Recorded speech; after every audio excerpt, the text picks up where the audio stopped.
Welcome to Remelations. We're your hosts. I'm Mindy. And I'm Brooke. Remelations is a dream interpretation podcast where we read listeners' dreams. From nightmares to the just plain bizarre, join us as we give you our comedic interpretation of your fucked up REM cycle. This week, Brooke is sharing a dream about flea markets, unique paintings, and forgotten romances. Ooh. Yes. And we also have great catnaps this week. You're definitely going to want to hang out and check these out. We're talking about giant eyeballs, savage bandits, and government-issued gorillas. Sounds dangerous, but stay tuned because I'm also talking about the history of Mr. Sandman.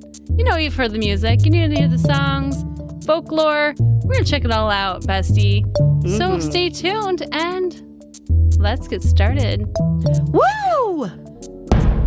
Do, do, do, do, do, do, do. Why am I third eye blind? I don't know what I'm dancing to. I'm punchy.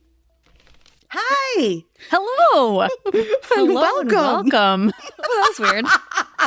We never say that either. Hi. Hello. How are you today? I see you've got our merch shirt on. I do. I was wondering if you'd noticed. Is it weird having our faces on your titties? I love it. It's my favorite feeling in the whole world. Well, our next merch is going to be bikini tops with your face on one cup and my face on the other. Will be the hit of summer. Will be the hit of Miami. Just wait. It's the must-have of the season. Yes, I mean, it's spring break, baby. Woo! Get down there. Get drunk. Wear our faces on your titties. Faces. More importantly, wear our faces on your titties. Well, your face is beautiful, by the way. And hey, thanks. Yeah. We had I'm gonna do a little teaser here. Ooh. Okay. So, Bestie, we recorded last night a very special episode, a collaboration coming out soon, very soon, with the podcast Mark Safe, which is a disaster podcast. So if you love true crime, you love our podcast, like people may die. It's a fun sorry. It's a disaster podcast. It's not good, but it's a great podcast. So we had fun last night with Brianne and Melanie for the podcast, and it was I'm still on a high. I know. I still have chills. Like we hadn't met before, but we just clicked. We knew our podcast would be great together, and the vibe was great. And we have the same initials. Yeah, MB and MB. It was destined. We're like now BFFs forever. Forever. So stay tuned. We're going to release very soon a very special collaboration with us and Mark Safe. So you're going to want to check that out. It's a two-parter. Mm-hmm. We had so much fun. It took 2 episodes. It was a lot of fun. It was. So yeah, check that out. Woo! Oh, I didn't mean to do. You can do random woos. It's okay. It's allowed. It's allowed. It's allowed. Thank you. A random woo. All right. Well, hey, it's time to get into some dreams. Once again, I've been getting into some dream stories, like part dream stories. I've been finding these kind of like interesting events that kind of play out after the dream or before the dream. So I'm just going to read this one from Brianna. I don't know where she's from. Okay. And she says, well, I'm going to sound crazy to most people. Not us, Brianne. No, we love you. We welcome you with open arms. And for a long time, I wouldn't share this, but now I don't really care. It fascinates me. Yeah, I'm like, get it, girl. Yes. Fascinates me years later. A few years ago, I had a dream about an ex, and we were at a flea market or a yard sale. I saw this. I'm suspicious already. You're suspicious. Okay. Ex. Just leave him there. Okay, no, sorry. Go ahead. Just leave them there. Can I trade up? Can we trade? Where's the trading tent? The trading post, please. I saw this painting that I absolutely loved. I picked it up and told him I had to have it. It was of this woman painted twice. The first figure, she was hunched over and covered in a black cloak. And years later, another figure was painted and signed and dated separately. Interesting. I know, right? This time, the woman was naked and beautiful. It was like she had been set free. Okay. This is okay. Symbolic. Got it. Anyway, I grabbed the painting and we went to get in line to pay for it, but the line seemed never ending. I kept telling him to forget it and said that I didn't want to waste so much time waiting. He grabbed the painting from me as I walked away and said, "Just wait, it'll be worth it." And then I woke up. Okay, so don't worry, that's not it. I know that's interesting. Okay, I'll hold my thoughts for now. And I'm so proud of her because she says, "This is when I first started writing down my dreams and paying attention to them." Yes, yes. Woohoo, snaps. Gotta do that. A few months later, her ex actually contacted her and we got back together for a little while. He told me he bought this painting at an estate sale a few weeks before we got back together because he saw it in a dream he had. No. But the painting was all he remembered from the dream. Okay. I know. I'm like, I honestly didn't think much of it until he pulled, this sounds funny, pulled it out. The painting, people, painting. Because it says pulled it out and showed me. So just know that's the picture, the painting. Pulled out the painting, got it. Mm-hmm. He pulled out the paintings. And that triggered the memory. He'd bought the painting from the dream that I had, and I actually had to look back in my journal to confirm everything. See? Crazy. See, you can use your journal for investigative work, yes, too. You do. I couldn't believe it, and I thought maybe it was my overactive imagination at first because I wasn't used to paying attention to my dreams. But it's an experience that just changed me in a lot of ways. The weird thing is that so was that relationship. It was like a catalyst to a lot of changes for me. So still, I don't expect anyone to believe me, even though I show my journal entries. We believe you. We believe you. We believe. We'd love to see pictures. Yes. Did you draw pictures? I want to see this. I want to see pictures. I know. But again, she just says, I don't care if anyone else believes it. Good. Good for you. There's such a good one. I feel like so much. That's a great dream to share. Thank you. My question is she with that ex now? It doesn't sound like it. It sounds like they got back together, and then because she said we got back together for a little while. Okay. Okay. But there obviously was some kind of connection there. But I've never heard of anything like the same dream. Like maybe he picked it up randomly and she was like, oh my God, I dreamed of that once. Yeah, but not crazy. That he dreamed of the painting and she dreamed of the painting. There's a tie there. Regardless if it's not that person forever, it's just that person for the moment. Connection or just a connection there. Because some people make you grow as people. It doesn't mean that every relationship's bad. Every ex is bad. Every relationship teaches you about yourself. Yeah, so you're learning. That's what I'm curious about. Is that where you're going with this? Like, that's where I'm seeing this going. Yeah, kind of, because she even says it's an experience that changed me in a lot of ways. Her own words are saying that she's like, this relationship was a catalyst. So it's kind of exactly what you were just saying, that it put her in the direction she needed to be, whether she was going down the wrong path or just a different path that kind of pushed her into seeing things in a different light. Can you describe that painting again? Like, what were the two different scenes in that? I'd like to stop on that a little while. Okay. I thought you might. It was a woman painted twice. The first figure, she was hunched over and covered in a black cloak. Okay. And then years later, another figure was painted on it and signed and dated separately.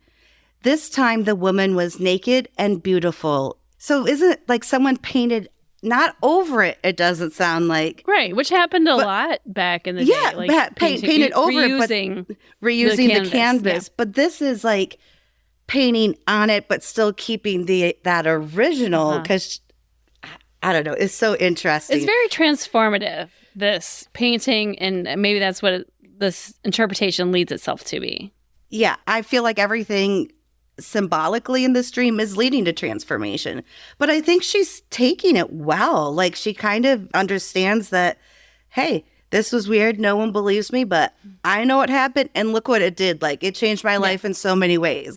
And she's got the proof, damn it. She's got her dream journal, and she's trying to tell people, I've got it. I can prove it. But, people are. But what? We believe you. Well, I'm glad she didn't necessarily leave him at the flea market, because obviously that, her finding that painting. But I mean, flea markets, I don't know. You think of chaos, obviously. Choices. Every walk of life. You can get beef jerky and you can get a beautiful necklace right next to each other. So that's why I feel like she is maybe still struggling with what exactly she needs. She's got parts of it that she's figured out, but she's like, how do I put the whole goddamn thing together? Mm-hmm. And I think, like you said, she's seeing herself in that painting, and it's good because it goes from bad to good. Yes. It goes from, the hunched over. Like, so, I mean, Darkness. It's showing, usually you show young to old, but it's showing, I think she's going to progress and succeed at whatever is in her life that's causing her to feel this kind of stress. Like we said, those pictures, the polarization of the pictures, why did she connect with that in particular? Mm-hmm. But yeah, I think, like you said, she's transforming. I also wanted to say about the painting, like, she felt so good that the women seemed to be freed at the end. Yeah. So does she have something that she's struggling also to, that she's like, I understand that freedom. The last thing I wanted to talk about that I thought was interesting was how long the line was at the flea market. And was that like a symbol, like at that time she was kind of ready to give up on that relationship, because she was like, I don't even, is it worth it? I don't even. But I think it was, a symbol that he still loved her. And it ended up they were more connected to her than they both realized. When he said it was worth the wait, or it will be worth the wait.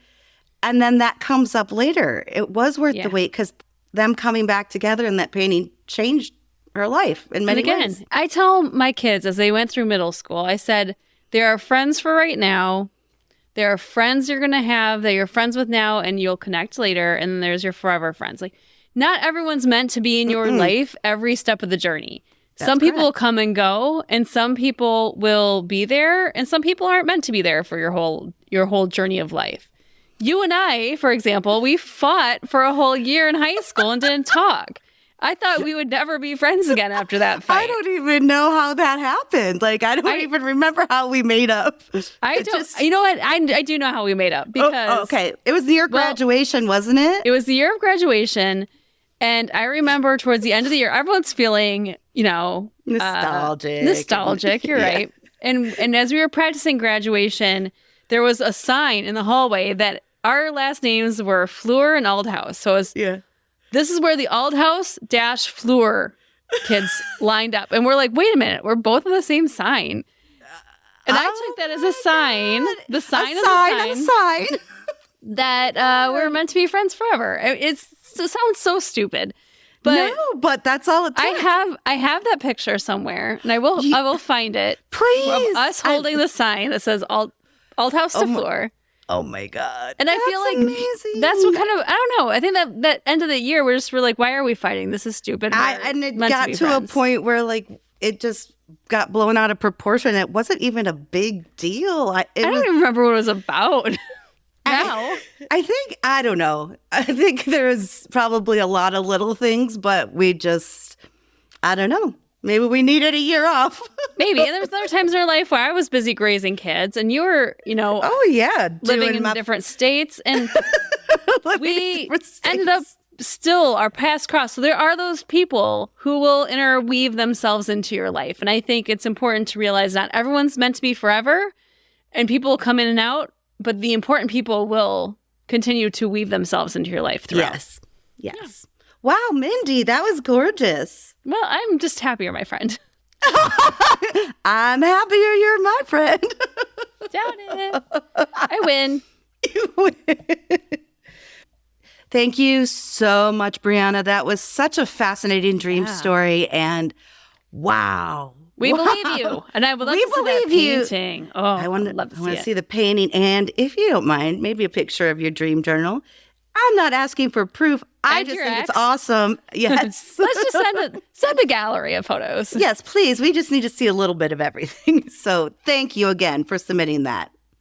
Hey, Bestie, do you have a dream you want to share with our show? You can share that by going to remelations.com/support. Not only can you share a dream, but you can follow us on social. You can buy some merch, which is awesome, which Brooke is rocking tonight. Shimmy, shimmy. She's shimmying. Shimmy, shimmy. Now my face is moving along your tetes. It looks like I'm convulsing in some way, but it's good. It's all good. Mindy, are you having a seizure? No, I'm good. You can also join our sleepover squad if you want to see all that hilarity of Brooke just shimmying right now. Join the sleepover squad. That's where you get behind the scene videos. We post each of our episodes, videos, and all on our sleepover squad. So extra episodes, behind the scenes. You're going to want to check that out. But again, all that you can find by going to remelations.com/support. Yeehaw. Okay, cowboy. Woo! Oh, no, I did another woo. Random woo. It's a random woo night. It's a woo day. So happy woo day. Happy woo day to you. Catnaps. Oh, catnap time. Yeah. Okay. This is where we read, just plow through a bunch of dreams. No interpretation, just a lot of fun. Here we go. This dream comes from Jody, and Jody is from Opelousas, Louisiana. Ooh. And if I didn't get that right, Jody, please let me know. Opelousas it looks right. But I'm not the best speller. I'm not the best at English. Okay, here we go. You're the number one speller. Okay, here we go. She says, I have a dream from someone on the outside of a dream. Oh. In the middle of the night, I wake up to my husband screaming and jumping out of bed like it hurt him. Oh my God. In 2 strides, he made it to the door, flipped on the light, and spun around and stared at me with the biggest bewildered, most terrified eyes I've ever seen.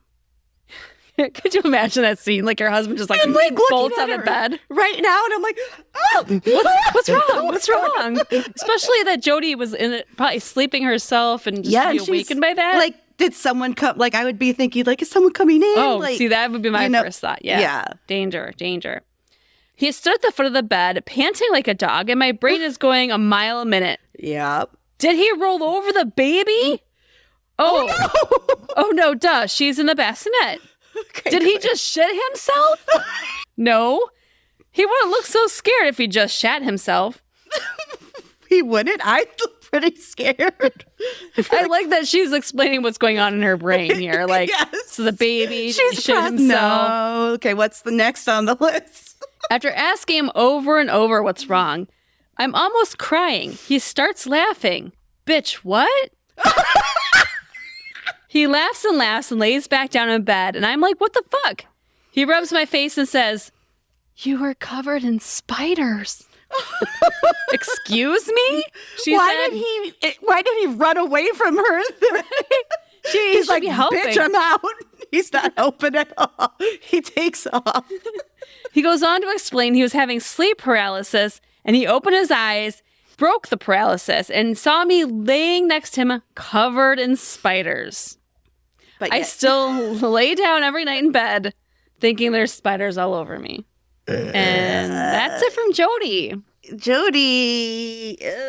I'm with you, Brooke. I think the fact that he left her, not cool. Well, like, fast, too. It's like he sprung out of bed to the door.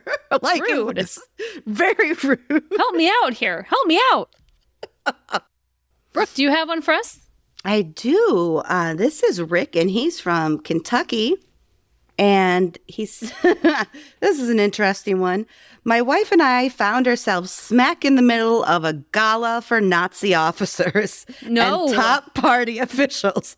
I'm leaving as fast as I can. I'm going to dip out real quick. I am taking the closest exit that I observed when I walked in to make sure I knew where the fire exit was, and goodbye. But he says a couple of problems. Well, the first one is where you're at. But go ahead. First, I have no idea how or why we are there. See? Sure. Good. Second, we were in modern street clothes like jeans and T-shirts. Fancy and gala. Third, he's Jewish. Oh, damn. Yes. No, damn. that's the wrong terrifying. place. You're in the wrong place. Yeah, no. I said to my wife, if we don't look anybody in the eye, talk to anybody, because neither of us speak German or don't act suspicious, we might be able to sneak out of here.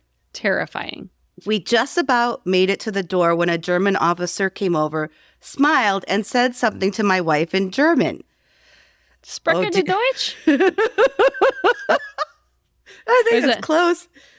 Sprechen Sie Deutsch? Is that what it is? Is that German? Yeah. Okay, Deutsch. good. Deutsch. Okay, close. Yeah. Mm-hmm. Good job. Oh, dear God, I thought, I'm going to be on the next train to Auschwitz. Oh, God. My wife smiled back and replied, Rooty Tooty, fresh and fruity. What year is this? Well, it's the jingle for the Pancake House chain. Or what is it? Is it Denny's that has... Is it IHOP that has... One of them has the Rooty Tooty, fresh and fruity. But this is her response to the German officer. Rooty Tooty, fresh and fruity. I stared at the ground, waiting for the axe to fall. But rather, the officer smiled, clicked his heels, tipped his hat, and with that, he was gone. And then I woke up. Oh, wow. What a high. That's a heavy topic. And then it made it very funny. light. I know way. That's why I was like terrifying.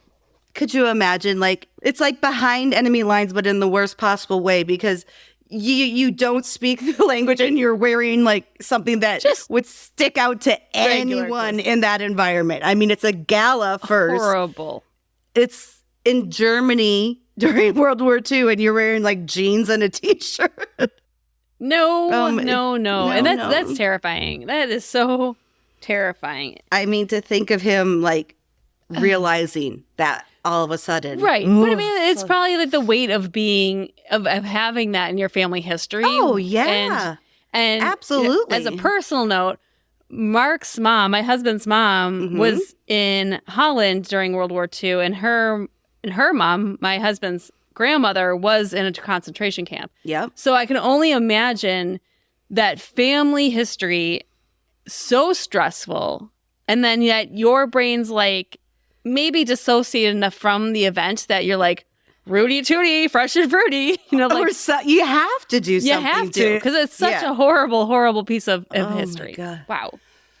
Yeah. Yikes. Okay. Well, thanks for sharing that. I mean, like we said, don't be afraid. We cover all kinds of topics, and that one did have levity in it at the end. But yeah, don't be afraid to share. Everyone dreams. Everyone has weird dreams, scary dreams, dreams that may be a little controversial, but we like to talk about everyone, and we do welcome all dreams. All right. This next one comes from Destiny, and she's from St. Louis, Missouri. Ooh. Okay. Hey, girls. Since as far back as I can remember, I have had a reoccurring dream of plane crashes. Oh, no. They always start the same. I'm sitting on a plane, getting ready to taxi the runway, scared. Okay. I put on my belt and close my window cover so I can't see the outside. Okay. I feel the plane start to move down the runway and take off. Mm-hmm. I'm nervous. It is. The takeoff, I don't know, takeoff and landing's always the worst, right? Yeah. After a couple minutes of ascension, I open the window to reveal a wooded area. Beneath me, with power lines separating two vast, dense forests. As I'm looking out the window, I start to notice the plane descending, but still in takeoff position with the nose up. But finally, the plane hits the ground. Then there's a break, silence, and dark. All of a sudden, I'm 100 and 150 feet from the plane crash, and I hear and see all the destruction ahead of me. And I want to run and help. As soon as I start towards the wreckage to help, I wake up. Oh my God. And you said this is recurring? Mm-hmm. Oh, that's horrible. Oh, Recently, I had the same dream. At least it started similarly. Except this time, the plane crashed onto a road. It seemed like it was a crowded interstate, and there were emergency crews helping everyone in the median. And I was conscious through the whole thing. This time after the crash, I was still on the plane, and no one needed help.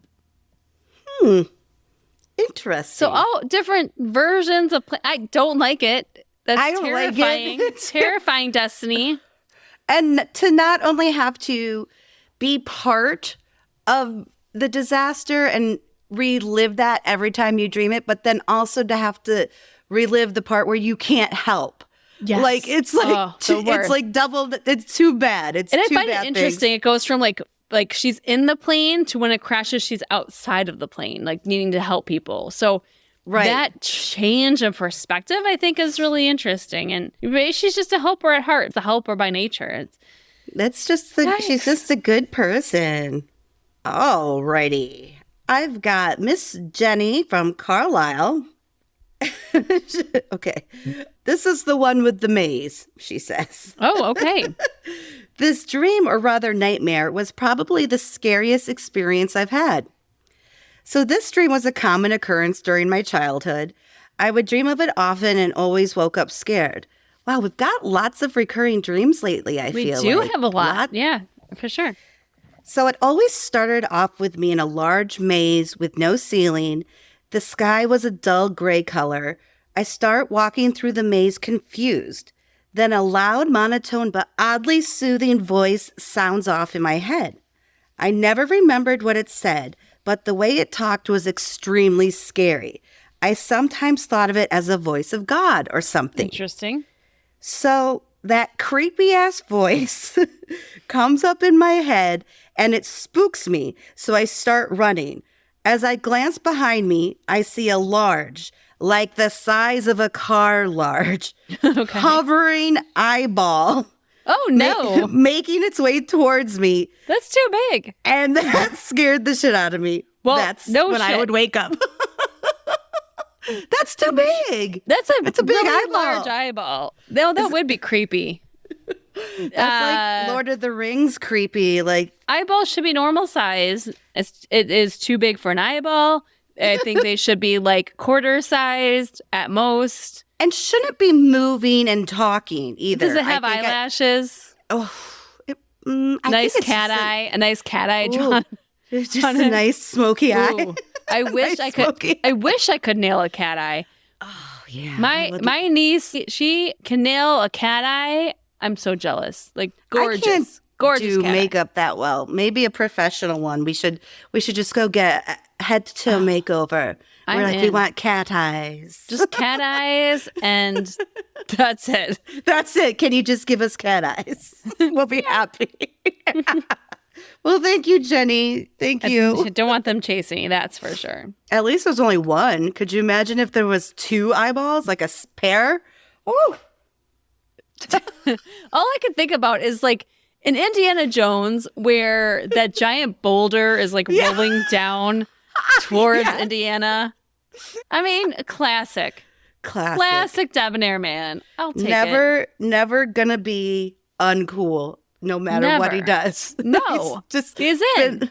He's in forever. He's in the cool club forever. He's got the membership card, and it's laminated. I love that it's laminated.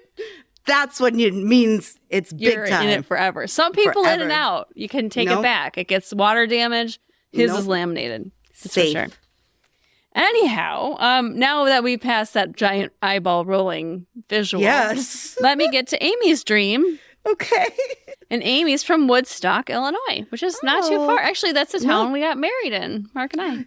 Oh, so close I was going to say, that's not far from you at all. No. Okay. Last night, I had a dream. There was something going down in the United States, so the whole population of the U.S. had to move out to the surrounding areas so they could get some construction work done in the United States. In the entire country? I mean, it is construction season, but that's a lot of construction. That's a lot where they're like, everybody out. Everyone. We say 6 months. It could be 12. Probably closer to 18 if we're being truthful. And I was placed in Hawaii with my family. Hey, good for her. Right? If there's anywhere I'm going to be displaced, I'll take Hawaii. Even though technically it's still in the U.S., so they're not doing construction in Hawaii this time. Is Alaska in there too? I guess it's Continental it must construction. Be. Continental construction. That's kind of hard to say. It is. I wonder if that's like one of those like government programs, like Build America Better. Continental construction. Yay, we got some federal funding for that. Okay. So she's in Hawaii. I knew it was Hawaii because I can remember looking across the ocean and being able to see the other islands. Then it got super cloudy and dark, and I remember thinking, ooh, hopefully it's a storm, because I like storms. But the more dense the fog got, the more I realized that a volcano was probably about to erupt. Oh, not good. Question mark? I looked towards the volcano. I was in Maui on my dreams.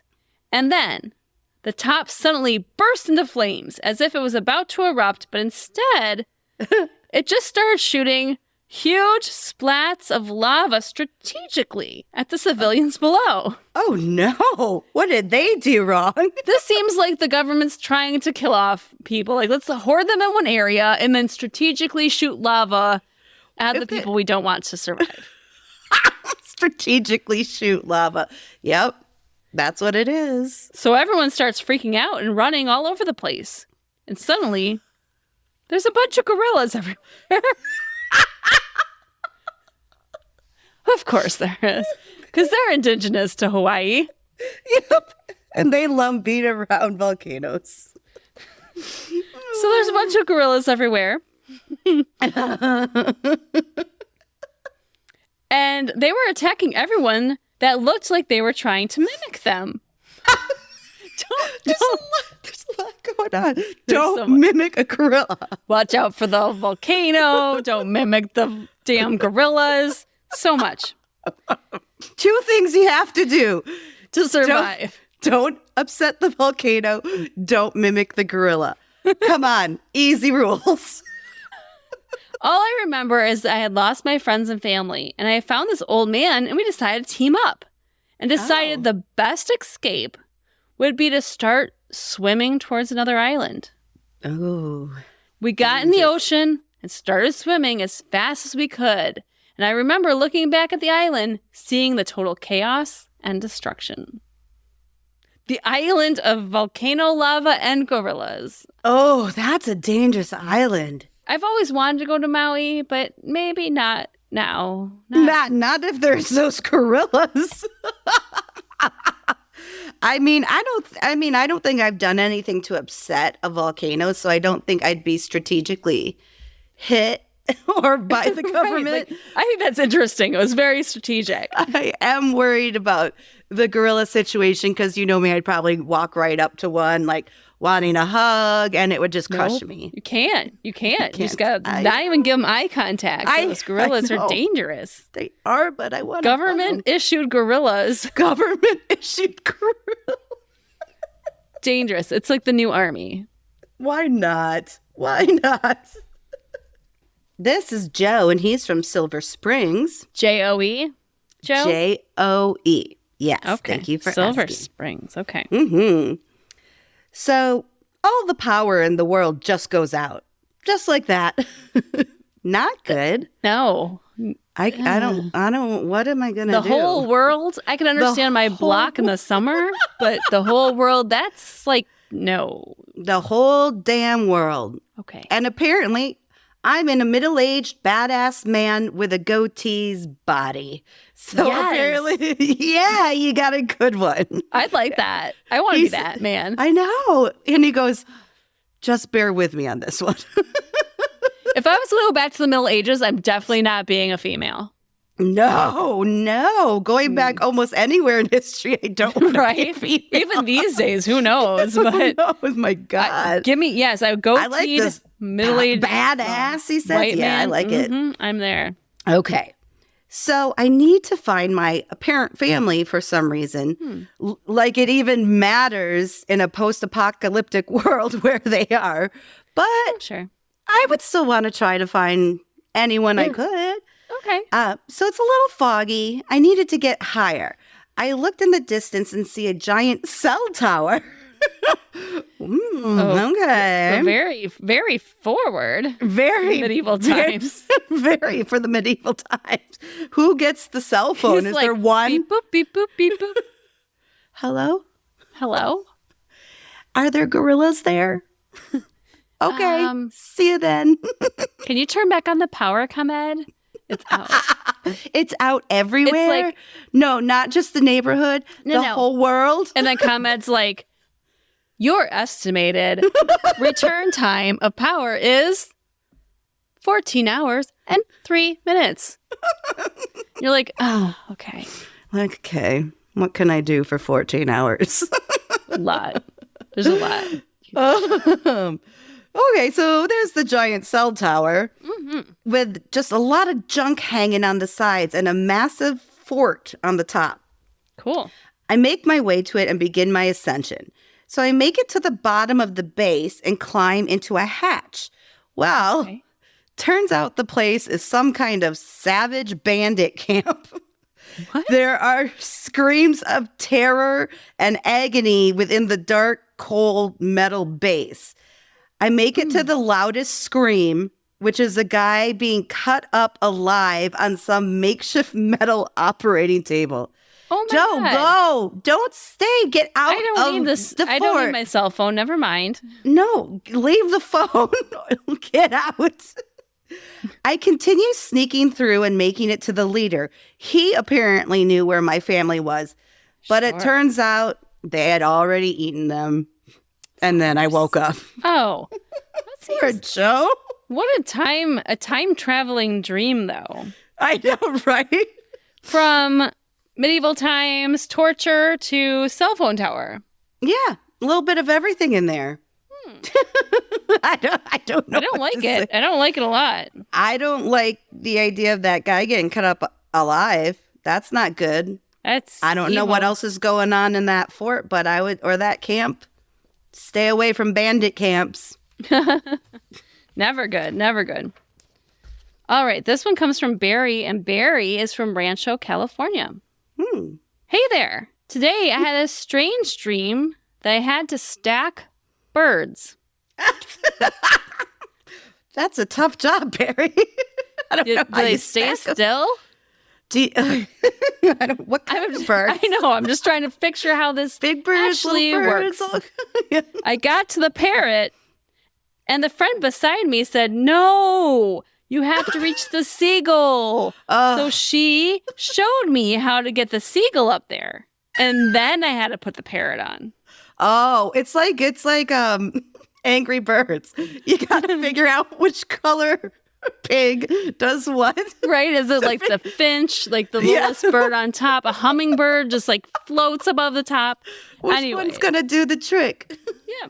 Barry says, I don't have many dreams I can remember, so this one stood out to me. For what reason? I don't know. Well, I liked it, Barry. Thank you for making me laugh. Angry Birds. Angry Birds. I think if you're what's the biggest bird you can think of? Like, there's eagles, there's condors. What's the biggest bird there is? Like ostrich? Well, sure. If we're talking, are we talking flightless birds? Oh, well, you tell me, friend. So we start with an ostrich. On top of the ostrich is a flamingo. On top of that's a penguin. On top of the penguin, we have a bald eagle. On top of the bald eagle, we have a condor. On top of that, we have an owl. And on top of that is a hummingbird. No, the hummingbird's on top because they just float. I know, they're so cute. On top of that, we go to a robin, a finch, a cardinal, blue jay, a hummingbird. Oh my God. Just like you see those stacked rocks on the beach. Yeah. It's very harmonious. Remember, have we talked about this recently? Because I talked to somebody about it recently, and I don't know why. It was like one of my favorite books, The Little Old Lady Who Swallowed a Fly. Oh, I remember that one. Yes, I do. And it's like to catch the fly. I don't know why she swallowed a fly. Yeah, but it's like to catch the fly, she swallowed like a spider. To catch spider, she swallowed the bird. Then she swallowed a cat. Back. Like, yeah, it's like same thing. Very hungry. Very hungry. Yep. Okay, and this is Isabella, and she's from Mobile. Okay. She says, I've had nightmares, the usual suspect variety, falling, being chased, occasional monster or two, and the darn sleep paralysis terror. Yeah. However, nothing could ever come close to this. And she even puts this in there herself. This might be disturbing for parents, so please take it into consideration if you proceed to read. Okay, Bestie, we're going to put some timestamps in the show notes. So if you don't want to listen to this one, you can see where to click and move on. Skip ahead. Oh, I don't know if I'm ready to hear this one. Okay, I'm ready. Okay. It's bad. Okay. I say that, and this is the first Your sentence. face is frozen, and it's the most terrifying face I think I've ever seen from you. What is it? Just it's like do this. It for me. It's awful. Okay, you're good now. You're back in line here, but still okay. I'm ready. I think it's a cheerful, sunny day, and I'm getting my children ready to go somewhere. We go to the car. I buckle them safely into their car seats, and off we go. As we're driving, I pull out their favorite children's songs on CD, and we all sing along. Oh, I remember those days. I was going to be like, I bet you heard some songs quite a few times. Big into Kid Bop. There was also, God damn it, what's the name of the videos? Shit. All I remember is Mike and Mary like their eggs scrambled. Mike and Mary like bacon too. Mike and Mary. This is the new theme song. It was like kids' song. And Mindy like eggs and bacon. It was what is this? Kids songs. It was like kids songs, but they had different like kids song DVDs. So it was like at the farm. It was at the amusement park. It was ice cream day. But no, on the farm one, Mike and Mary liked their eggs scrambled. So I can relate. I do too. I do as well. Okay. I like a scrambled. I'll take. Oh, good question. Scrambled's your favorite? I do like scrambled, but my dad makes a badass soft-boiled egg with a little bit of toast. Yeah, so it's still a little runny in the middle. It's great with toast. Oh, okay. How about you? I like fried eggs, and I like them like medium hard. I don't like too runny. I don't like the runniness so much. I guess it depends on if you're a dipper or not. Yeah, I guess you'd have something to dip it in. If I had toast, definitely. Yeah, toast. Yeah, an English muffin. Yeah, recently I was at my parents' house, and my dad makes breakfast, but he likes them like really like over easy, like super. I don't know if they're all the way cooked or done, to be honest. And so there's still birds inside. They're still chirping. And so I said to my dad, Dad, last time I'm like, can you just cook mine a little bit longer? Did he get mad? No, not at all. Oh. And then the time I was there after that, he did remember and made sure to make my eggs like a little more cooked. But that's cute. My dad makes me those fried egg sandwiches. Like, like sometimes he'll just drop them off. Like he's brought them like when I was sick, he made one and like brought it and just dropped it off. Or he's brought me one to work before. It's so cute. Lately I've been trying to be like, have a better morning, like set myself up for a good day. Please tell me how. So I call it my morning walkabout. And so what I'll do, I'm not lying. This is like the last couple weeks I've done this. I will make myself a breakfast sandwich, like eggs, bacon, bagel, or just like a bagel or a breakfast burrito, and I will take it. I don't take the dog with me. It's just like an alone walk, and I walk around our neighborhood and I eat my breakfast, and I don't listen to anything. I just let my mind. Wow. And I'm normally one who needs constant stimulation. That's just how my brain works. I'm always listening to a podcast. I'm always doing something. Right. So I've been trying to be a lot more conscious about being with myself and being quiet. And I love this for you. I saw on my walk this week, I saw a deer just like galloping in these little woods not even woods, like a little wooded lot. It's, it's like, little sweet little deer. You shouldn't be here. But I saw him like jump through like the little wooded area, and I was like, oh, just taking that moment to be like observant and enjoying my breakfast. It was really lovely. I love this. Yes. I love this for you. I do. I know that we're having a really nice moment, but I feel the stream is not going that direction. Oh, we needed a break, I guess, didn't we? Before the rest. A little bit of levity before it. Okay. Here we go. So we're all singing the songs. Mindy knows all the words. Mary like their eggs scrambled. Mike and Mary like bacon too. Then it happens. Oh, no. Something crashes into us, and we are crossing over a bridge, and we fall over into the water. No. Oh, that's like one of my worst fears. Yes, like every time with you're on a bridge. Lack of oxygen, like drowning or, in a car, whatever. Let alone in a car, too. Oh. So, as this happens, I remember everything I had read about what you're supposed to do if your car goes into the water. Oh, yeah. I put the window down and unbuckled myself. My children are screaming in the back seat. The children's songs are happily playing. No. Oh. The water is pouring into the car. I'm grabbing their seatbelts to unbuckle them, and I can't. I'm pressing the mechanism, pulling, yanking, but the water fills up the cabin completely. And then I woke up, screaming and completely covered in sweat. It was the worst nightmare I ever had, and to this day, it makes me shiver in horror. It's making me shiver in horror. Absolutely. Oh, my God. Could you imagine? I mean, those are the worst as a parent. I can't have dreams where you can't save your children. I was like, just like imagining her trying so hard with the buckles and stuff, and you're drowning as well. You know, it's like, oh my God. Awful. Like awful. It's like the whole idea of drowning and then just having kids that you cannot get. Oh, so bad. I know. I'll be completely honest with you. I had a dream this week and I wasn't going to share it because it was a parent dream that really stressed me out. Oh, no. And I'm going to share it. It was super short. Okay. And it was horrific. So I had a dream my youngest was abducted. No. And somehow I had tracked her down, found the person holding her, and it was like in a basement, like a cellar. Yeah. And I went in the cellar and I woke up and I wish I had my watch on me because my heartbeat must have been like 200,000 beats a minute. Oh my God. I literally sat up and it was like, whew, okay, it was just a dream. I get down in this basement and she's tied up and I go to help her and her mouth is filled with something. And I start pulling out of her mouth used tampons. Oh my God! Oh, Isn't that awful? Isn't that awful? Like that, I woke up and then I woke up and that was it. That was all my dream was. And it was so bizarre, but horrifying. Horrifying. Like what made my parents? I appreciate you writing these dreams in because I know we all have them because our most vulnerable part of our lives is our children.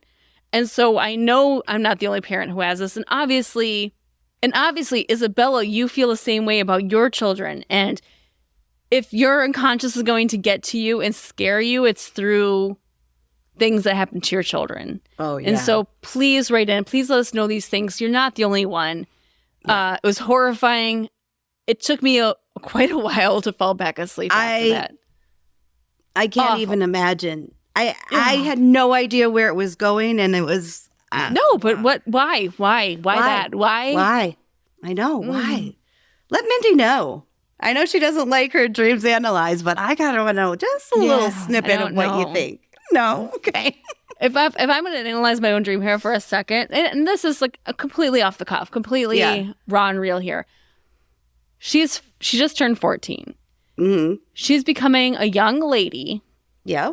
In general, right? She's gotten her period. She just has her, a boyfriend. They want to go to a movie. So is it me, my unconscious being like she's growing up and I want to protect her and I can't? And then like the tampon part is like, her becoming I don't know. And if I'm thinking of it, that might be why. I would think that would be the tampon reason why as well. Yeah. But I don't know why, like, used. That's the thing that gets me. Because, like, you're trying to protect her, and, like, giving someone a tampon is a form of protection, you know, when you have your period. Sure. So there's protection all throughout this dream that you're trying, but I don't know why they're used. And that's the most disturbing part. It is besides the kidnapping. Yeah, right. And then I think at the end, I think we got out. I know I was I was helping her, but yeah, parents, I get Poor it. Just baby. All right. Have you, as a child growing up, ever heard of the Sandman? The Sandman, like Sandman. To go to sleep, like the Sandman's. Yeah, Sandman. Okay. So Sandman has made its way into popular culture over the years, from superhero movies to popular songs, such as Mr. Sandman, right? Or Enter Sandman by Metallica, which I'm not going to try to sing. Why not? You make me speak in accents. But who is the Sandman? Why is this character around, and where did he come from? We've all heard about him. He has to do with sleep. He has to do with dreams, some folklore. So let's get into it. This is good. All right. So what's the history of the Sandman? Well, it's rooted in European culture, as many things are, lores and folklore. The exact inception date is hard to find, of course, just like many other things. Sure. It's believed to come from the 18th century from Germany, where the expression, here I go, Der Sandman komme began. So that's what the Germans said. Okay. Der Sandman komme, meaning the Sandman is coming. Okay. It was popular to say this to someone who looked sleepy because their eyes looked like they had sand on them to start making them fall down. Oh, like they were heavy, like from the weight of the sand. Exactly. It was just a saying. It started out as a saying like, you look sleepy, there's sand on your eyes are getting heavy. In 1816, there was a guy whose name was, here we go, I like these initials, E.T.A. Hoffman. E.T.A. Hoffman? E.T.A. Hoffman. Oh. Estimated time of arrival, Hoffman. That's his nickname. James E.T.A. Hoffman. 2 p.m. 2 p.m. Hoffman. He wrote a dark German short story about the Sandman. Oh, now, I bet. You know how these old folklore stories go, and this one is very dark. Terrifying and ooh, yeah. So Sandman would throw sand in children's eyes when they wouldn't go to sleep. Oh my God. Causing their eyes to fall out. Oh, well, how's that going to help anything? He would then take their eyeballs to his iron nest on the moon, where he would feed the children's eyes to his own children. So very, very dark start. I mean, it's Germany. Very iron nest on the moon. Could you imagine him sitting there like, children, go to sleep or I will steal your eyes. And go back to the moon and feed my babies. Feed my babies your eyeballs. ETA was not so nice. Doesn't sound like it. No.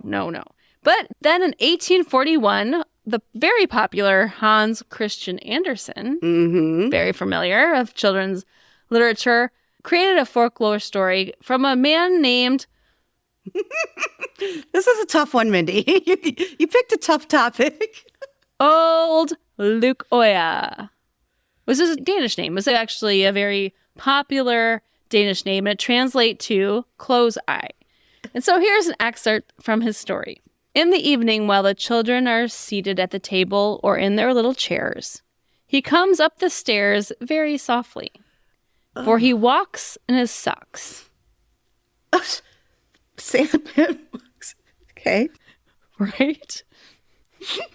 It is quieter in your socks. I will agree. Go through a lot of socks. Then he opens the door without the slightest sound and throws a small quantity of very fine dust in their eyes, just enough to prevent them from keeping them open, and so they do not see him. Then he creeps behind them and blows softly upon their necks. till their heads begin to droop. It sounds a little creepy to me. Like a dude walking up your stairs in socks and then blowing sand in your face and then like blowing on your neck. It sounds like a Dateline episode. This sounds very Dateline-ish. Where's Keith Morrison when you need him? Keith! We're still waiting for your hashtag. What is Keith Morrison dream? We want to know. Still, we're waiting for you, Keith. We still want to know. This is the Hans Christian Andersen version? Mm-hmm. Yeah. Oh, wow. But Luke does not wish to hurt them, for he is fond of children. He only wants them to be quiet so that he may relay them pretty stories, and they never are quiet until they're in bed and asleep. Okay. It's still creepy. Right? As soon as they are asleep, old Luke seats himself upon the bed. Oh. He is dressed nicely. His coat is made from silken fabric. It is impossible to say of what color, for it changes from green to red. Okay. It is impossible. He dresses nicely, but no shoes. Just socks. Just socks. For it changes from green to red and from red to blue as he turns it from side to side. It's like a hieroglyphic, like little dancey, like where somebody wear a club. I like it. Yeah. Socks and a club shirt. This is the new look. The new look. Under each arm, he carries an umbrella. He needs two. One of them with pictures on the inside. He spreads over the good children. Oh. And they dream of the most beautiful stories the whole night. Is that like above a crib? Like a little like mobile. Mobile like spins That's around. That's what I'm picturing, umbrella, yeah. But the other umbrella has no pictures on it. Oh. And he holds it over the naughty children so they may sleep heavily and wake in the morning without having dreams at all. Oh. So that's Hans Christian Andersen's take on Sandman. That is a little less scary. Oh, for sure. Like he's not eating their eyeballs. I know, but the sneaking up and like blowing on their necks, not great. Yeah, and then sitting on their bed and like showing them his clothes. If I had to choose between the two, I'm picking Hans I'll Christian take that Andersen's. One. Yeah, for sure. So Hans Christian Andersen was Danish. So in both of those German and Danish portrayals, the Sandman throws sand in the children's eyes. Now, while on the Danish side, they woke up to crusties in their eyes, and that was a sign that the Sandman had visited them and brought good dreams. While on the German side, the Sandman was more of a punishment for kids who did not sleep. Interesting, isn't it? Used completely opposite. Yes. Wow. Very interesting. Now, this story, of course, goes across the world. There's different takes on it. In Norway and Sweden, he was called John or John Bund. In the Netherlands.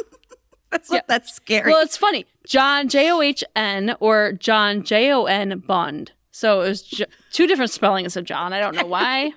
John or John Bund. In Netherlands, Bulgaria, and parts of South Africa, he was referred to as Klaas Vak. So same thing, different cultures. Sure. As we've seen throughout things, especially in folklore, it made its way through different countries. Now as a sidebar, now let me get scientific here, because I like my little science, you know me. Eye crusties. Do you call them eye crusties? What do you call them?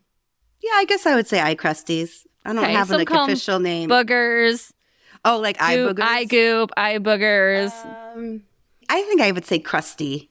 You got a little crusty in your eye. So according to the Cleveland Health Clinic, eye crusties are good and normal. It's not really sand that the Sandman throws in there. I'm going to break all your ideologies here for a second. No. It's not really a Sandman. What happens with eye crusties is while we are awake, a tear film keeps our eyes moist and healthy. Mm-hmm. The act of blinking flushes out any normal mucus produced and other debris from the eye. But because we do not blink while we are asleep, eye discharge collects in the corners of our eyes and along the eyelash. So it's completely normal. It's just since you can't blink at night, it's your way of your eyes moving things. Because, in REM cycle, your eyes go back and forth. It moves the debris to the corner of your eye. So when you wake up and there's eye crusties. It's like somebody cleaned up your eye and like swept it into the corner. Your body is just, custodian is just sweeping them to the corners. It could be crunchy, sticky, or wet. But, again, if it's not feeling good, go see your doctor. But other than that. That was fascinating. Thank you for sharing that. I always like to hear lore and background of, and science. So the idea of the Sandman is not only in children's literature throughout the ages, but it's also in pop culture. Mm-hmm. So from TV to movies, he was Batman.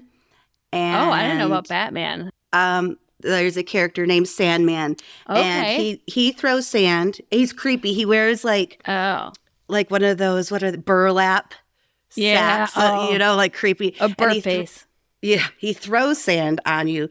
But so it's kind of like that idea, but it makes you like hallucinate and go crazy and think the world. So he's trying to create chaos. Like, so it's interesting. Yeah. Do you ever watch The Smurfs? I did. I love The Smurfs. There's even an episode of The Smurfs called Dark Monster and Lazy's Nightmare. 2 episodes where the Sandman was featured in. I would have to go. I liked Lazy. He was one of my favorite Smurfs. I liked him. Well, of course, I like Smurfette because I was like a girl. The only I chick. like Barbie. She's the only chick. That's kind of hard. At least they gave us one character. At least one. I liked Azrael. Wasn't that the cat? Yes, it was the cat. So what would you say is your favorite Smurf? Well, besides Smurfette, I always liked Papa Smurf. I know he's kind of boring, but it's so comforting. I liked Papa Smurf too. I know. And I liked Brainy. Oh, yeah. Of course you did. He was all nerdy. He had the glasses. Smurfette. Yeah. Well, I loved that show. It was a great one. So it was in that. Sandman has been featured in like the Santa Claus movies. Santa Claus 2 and 3. Buffy the Vampire Slayer. Doctor Who. Love me some Buffy. In the 2007 Marvel movie, there's a character called Flint Marko, which is Sandman. He was made Sandman after falling into a particle accelerator. So if you're a Marvel fan. In a 2012 animated movie, Rise of the Guardians, which I took my kids to in the theater, Sandman his name was, here we go, Sanderson Mansnoozy. Sanderson. Did they make it? Was he supposed to be scary? Because no, he was the good guy. I was going to say that's like the least scary name ever. So he fought Pitch, which was like the boogeyman, Pitch Black. Oh, yeah. So he was like the good side of the Guardians. Got it. So he was a cute little like fat man, like an all like gold dust. Totally different interpretations throughout. Yeah. And then if you look at the 2017 movie by Peter Sullivan called Sandman, it's a horror movie where a little girl with power imagines into existence a Sandman, a terrible monster from her nightmares. So all over Sandman's the place. Like, you don't often have a character in history who goes both ways. And that's what it seems like Sandman is. It goes good and bad. So I think that's really interesting. Thank you for pointing that out, because that is what's really interesting about this. Because like you said, we've all heard of it. I've always heard bad things. But like you said, but the good kids get the pretty pictures on the umbrella. So it's like, I don't know. That's very, and the same character. Because like, let's say there's Santa Claus and then Krampus, we talked about that. But those are two separate characters. Yeah. For Sandman to be the same character, and that's fascinating. Wow. So then let's go to music, because if you've ever heard the 1950 song, Mr. Sandman, have you heard this? Well, of course. It's in the movie Halloween. Okay. You would know that from that. It was recorded by the Chordettes. Mr. Four Sandman. lovely ladies.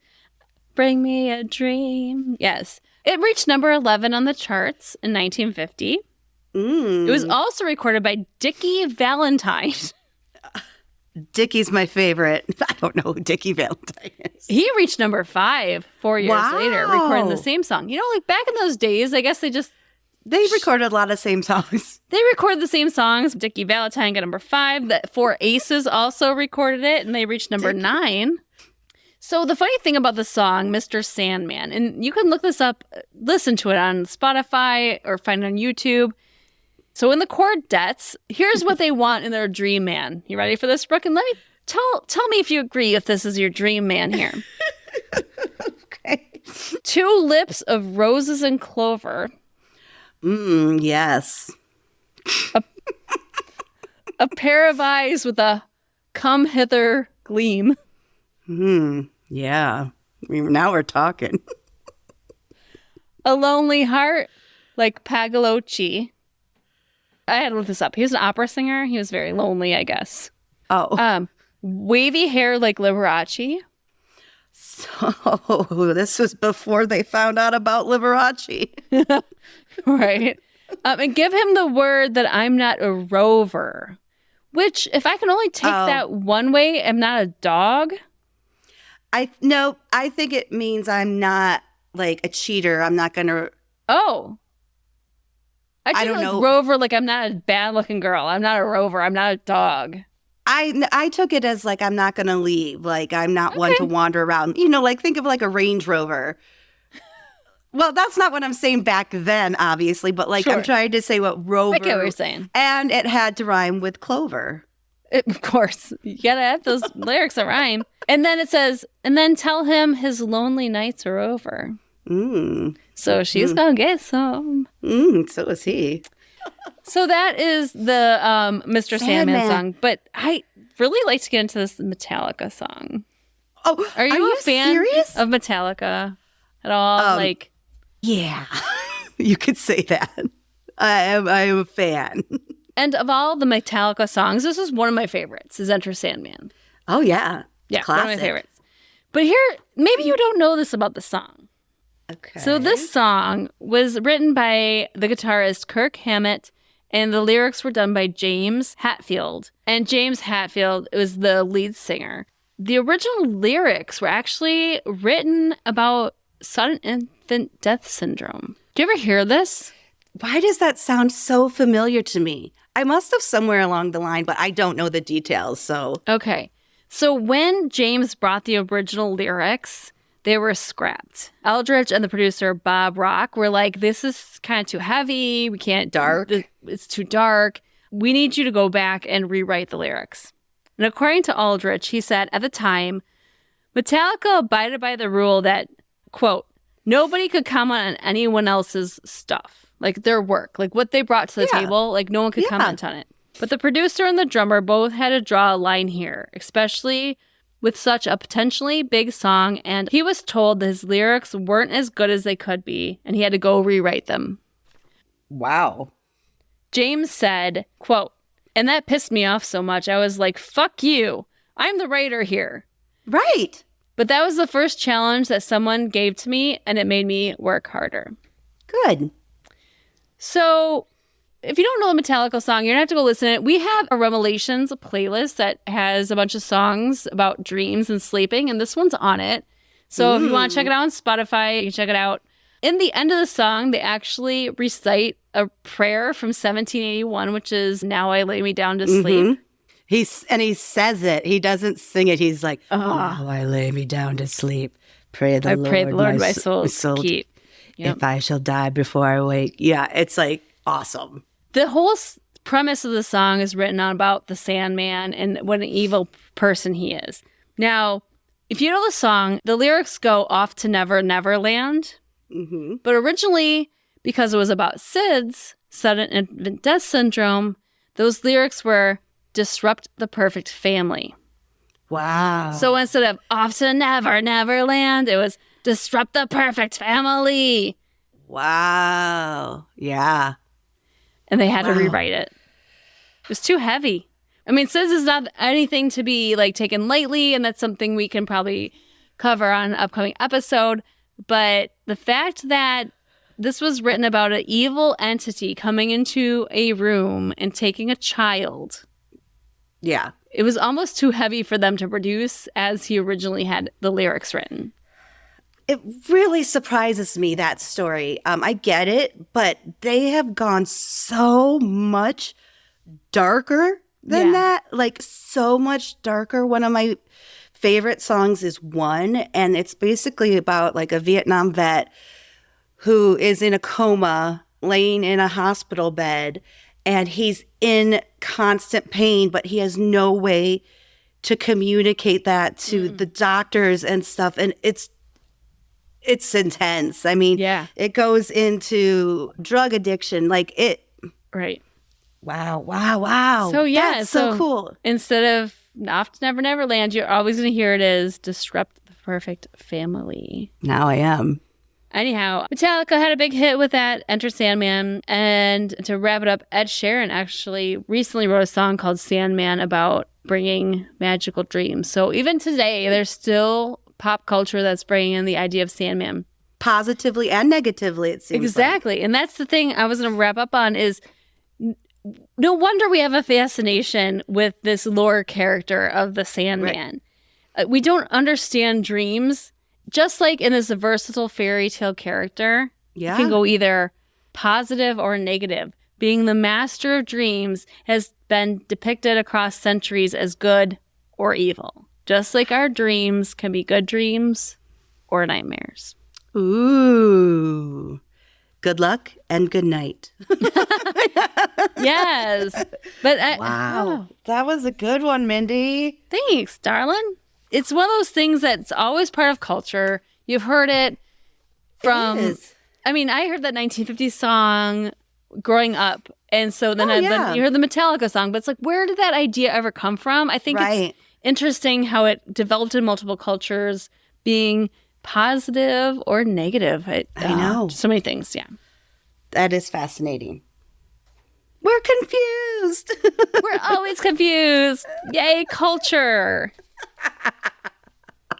So, Brookie, how was your day? How was your week? Like, what's going on with you? Like, how's life? Tell me about it. You know, I've been doing a lot of stuff over at my parents' house, and today was no different. And it's always like my least favorite things. Like, I mowed the lawn.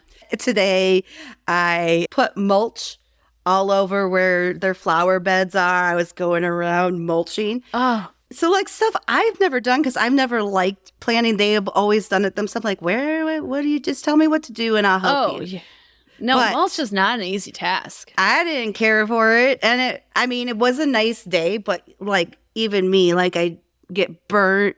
Then you look a little pink today. I'm a little pinkish. It looks like you got some sun. Yeah, it's pink. So the next thing, which I would have never thought would be asked, is we had to find the septic tank. Fun. Let's find the septic tank. I don't know. It's not like every year. I don't even know how often. Like, how do you not know where your parents have lived there at least 20 years? How do they not know where the septic tank is? They have lived there 40 years. Like, how do they not know where it is at this point? Well, because it's underground. It's buried, but only by a couple inches of dirt. Sure. And my dad knew like the general vicinity of it, but since it's like grown over and stuff, since they don't do it every year, he's like, we gotta find. We started. He gave me a stake and a hammer, and I'd go like, put it in the ground and be like, oh my God, nope. You have to take pictures of all of this because I want this. I know. For history. And so I was trying to do like a grid pattern because he's like, it's only about this big. So if you start here and you don't hit something, like start moving out in a grid pattern. You got to go like 1 foot or like 6 inches. And what are we moving here? And I'm like, it's like the game of Battleship. Where's the septic? A1, you've sunk my septic tank. Miss. B17. Well, hit. I missed a lot until I thought, let's try over here just a little bit further. And I'm like, oh, did it hit a rock, please? Because I was over it by this time. At first, I tried to make it fun. I'm like, I'm an archaeologist. I'm doing a dig. It's like, trying to tease myself into thinking I'm having fun. But after a while, I'm like, it's hot. I don't want to beat this stake anymore with this hammer. And so I started digging it. It was there. We found it. You found it. Congratulations. Did you get a prize? No. Oh. Love. I'll take it. But the funny thing is as I was doing my grid, I would be picking up twigs and like sticking them in the hole. So I could remember like where I had already tried. Though. That's very smart. Nice job on that. Very scientific method. I thought you might like that. Well, we found it and I got the mulch done. So who knows what tomorrow is going to bring. You're going to sleep like a rock and you're going to be sore as fuck. I am tired. Yes, I'm very tired. Get it, girl. And you, my lady, how was your week? Oh wow. Well, remember, start this is funny. So remember last week we were talking about my beautiful new couch, right? And oh no, how Mr. Kingston was scared of it, like he didn't want to go on it. Oh yeah. So that night, here we go. I went to bed. I guess while I was sleeping, he broke his way into the kitchen. Through the gate? Through the gate. We have gates set up in our kitchen because he's a food stealer. He is a big boy. He will reach cabinets. He loves carbs. He will steal bread, cupcakes. He is a carbaholic. He is. He's a friend of carbs. Meat, anything that's not vegetable won't touch. Anything else, all game. So he broke into the kitchen through the gate, opened the garbage, took out our leftover ribs that night, ate them. Oh, ate them all up. He's having the best time ever.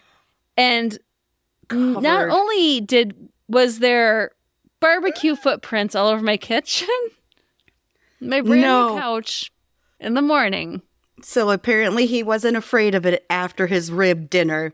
Barbecue footprints all over my brand new, light covered, beautiful couch. Love the dog, not the act. Did it come out? Most of it did. It's such a beautiful couch. It's such a beautiful couch. And, our kids are old enough. I'm like, I don't have to worry about them spilling stuff on it. It's like a lighter gray. It's super light. But no, there is barbecue paw prints. Do you have pictures you can post? Did you take pictures? Good. I need to see. Not that I'm saying it's cute.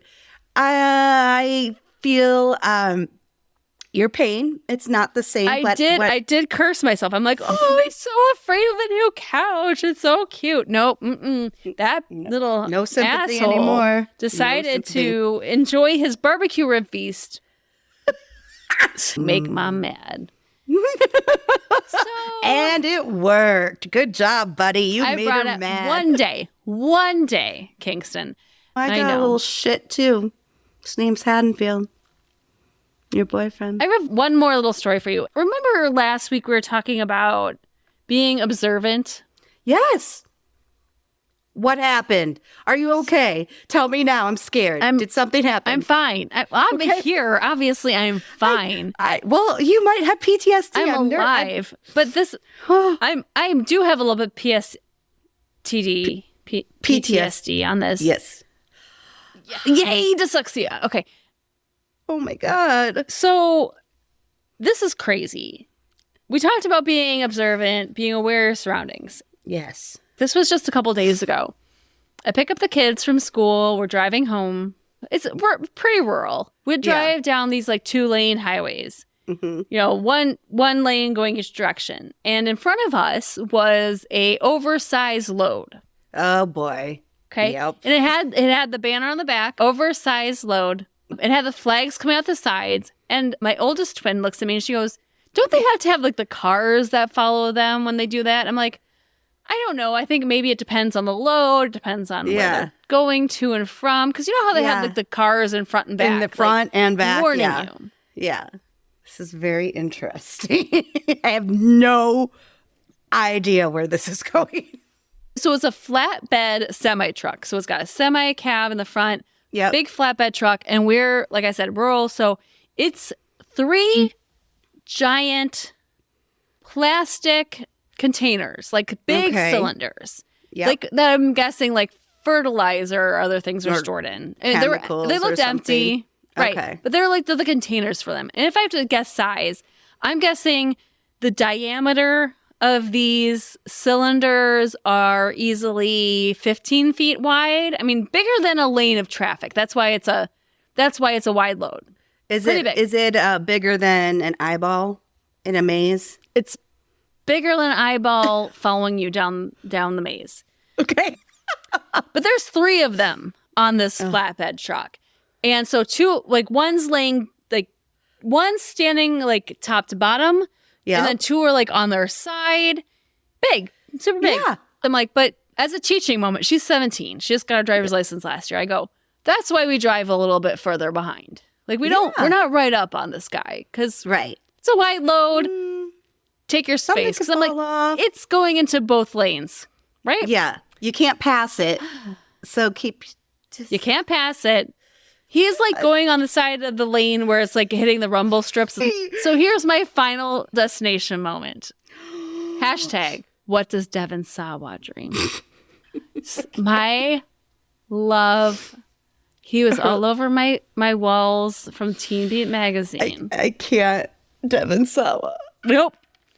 So I'm going to hashtag, what does Devin Sawa dream from Final Destination? Because here's my moment. By the way, he was all over my goddamn walls. Him and probably Jonathan Taylor Thomas. Yeah. Posters. Everywhere. But Devin Sawa, he was my man. He was my man. 13-year-old Casper. When Casper came to life. Boy. Oh, boy. This girl's heart was beating out of her chest.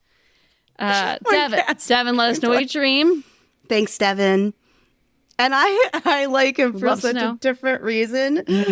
Devin Sawa, I know you had a crush on him. Yeah. So, he's still good. Don't get me wrong. Yeah, and this isn't an old Devin Sawa. Look at me. I'm like, I am dreaming. This is a late 90s movie called Idle Hands, which came out in the late 90s. Where he woke up one day and his hand was possessed by the devil or possessed, and it crazy. And Jessica Alba and Seth Green were in it. It was a fun, it's a good movie, teen movie. I feel like in the late 90s we had a bunch of great teen movies. We really did. Yes. Where did they go? Where did they go? Why don't we have crap Seriously.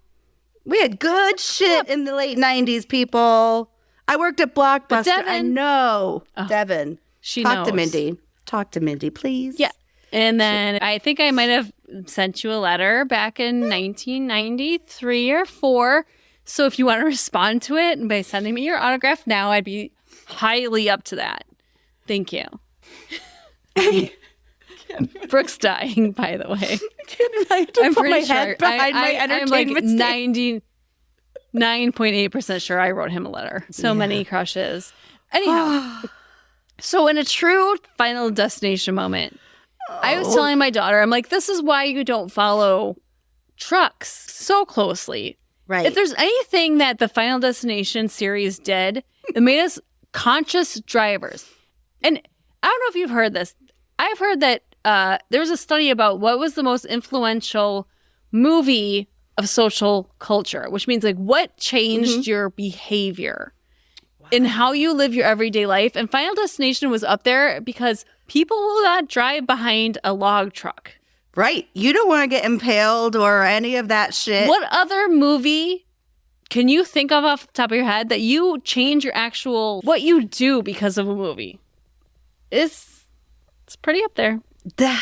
Scared. So as I'm driving down Route 47, heading home, driving down, I'm going north on Route 47, following this truck with these giant, there's nothing in them. There were these giant plastic containers. Tubs.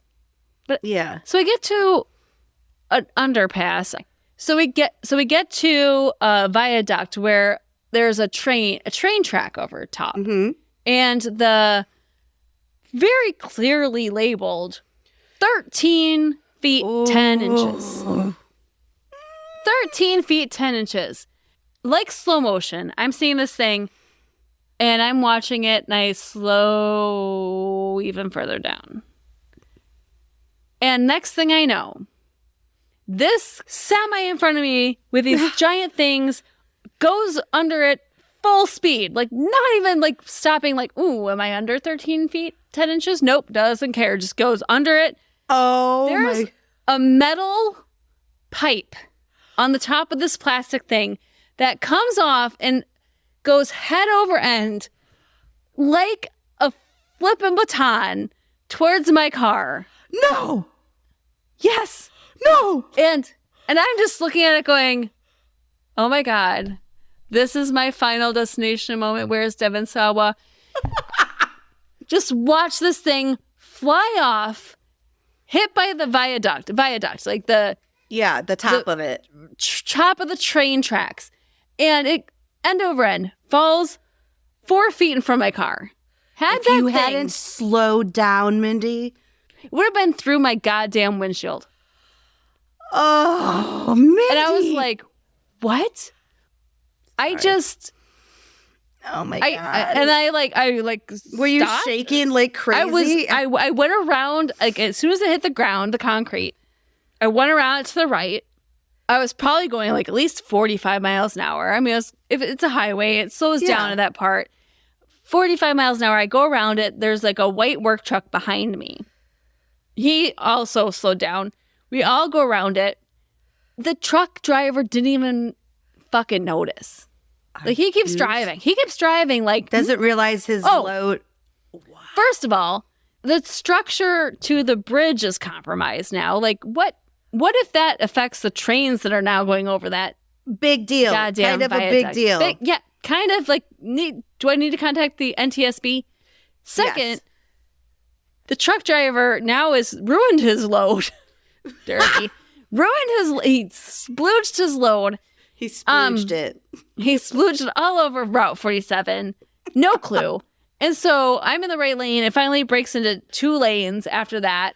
And like the work truck behind me gets in front of the truck that lost the handle and is like signaling at him to like pull over, like, hey, something's wrong. I'm like, did he pull over? He pulled, and in my rear view as I passed him, I did see him pull over.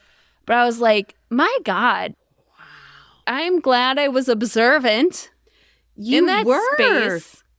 You totally were. I've been practicing. Perfect example of how it's working. This is a life or death, though. Like, horrifying. I was shaking. I had 2 of my daughters in the car with me. I was like, whoa. I looked at my daughter. I'm like, did you see that? Like, of course, she was on her phone on TikTok. No, like, I'm like, did you see that? And she's like, what? Yeah. That's it. Like, she noticed. I'm like, well, that pipe that's in the middle of the road now that we're driving around just almost flew into our windshield. But yeah, crazy. Mindy, but you're alive. I'm alive, but it's not there's been 2 Final Destination moments this week. Earlier this week, no lie, I took something out of the cabinet. Oh I don't know. I'm like I feel like there's got to be a third shoe. Yeah, there's got to be a third shoe. Please be careful. I took out something from our like spice cabinet. A bottle of honey flew out, hit the bottom of a knife. It flew end over end towards my chest, missed it. And so I feel like, I don't know. I feel like a Devin, bottle help me. Of honey almost hit a killed knife. you. Yes. Yes, please be careful. I need to like wrap myself in bubble wrap this week. Please I don't know what's go out going of the on. house. Just stay. I don't like it. Yeah, but you can't outrun the destiny. But it's not my destiny. I wasn't on a plane that didn't that's crash true. that you didn't have got, it. Like no. to go off of. Yeah, Mindy, so please I'm be careful. I'm like walking on eggshells this week. I don't know where the stars and moons are aligned, but I'm not happy. I am absolutely shaken for you. Like, literally kept trying to tell myself she's telling a story. Like, I kept thinking it had was to be another like dream. 3 inches in diameter, like flying end over end towards my windshield. Like, huge. 2 things this week that I felt like weird Final Destination moments. I mean, yeah, well, how does a honey thing happen to hit a knife that goes like... Honey. you couldn't come up with that for a movie. Like, the jar of honey's going to fall and it's going to hit a knife and go right through her chest. And then a pipe off of a... That terrifies me. Please don't ever follow more than a mile behind. Less so than crazy. a mile behind. So I just said, this is why you don't follow these trucks so close. I hope that was a learning. A mom teaching lesson. It affected her. I hope it did. I hope so. Wow. All right, Bestie, that wraps up another episode. Do us one favor, and that's to tell someone about the show. You can tell your best friend. You can tell your ex-partner that you take to a flea market. Yep. You can tell your husband who did not knock the goddamn spiders off you, instead ran like a little baby into the hallway and just freaked out. Just help me out here, bro. Tell your best friend who escaped to Hawaii to avoid that, construction issue in the U.S. Yeah. Tell them about the podcast and tell them to listen, because that's how we continue to grow, is just word of mouth. That's the absolute best way you can support the show, is by telling a friend. So do us that favor, and we love you forever, and we'll promise to protect you from the lava. Yes, very true. We will do our best. The floor is all lava, so be careful. The floor is lava. Thank you so much to everyone. Brianna, thank you for submitting your dream. That was crazy. Really enjoyed that dream story. So thank you. And also to all of our catnaps. We had some pretty all over the board today, So thank you to everyone for submitting your dreams and catnaps to us. Thank you. All right, Brooke, I am so over this idea of Final Destination being living in fear, or that I'm going to be stabbed by something.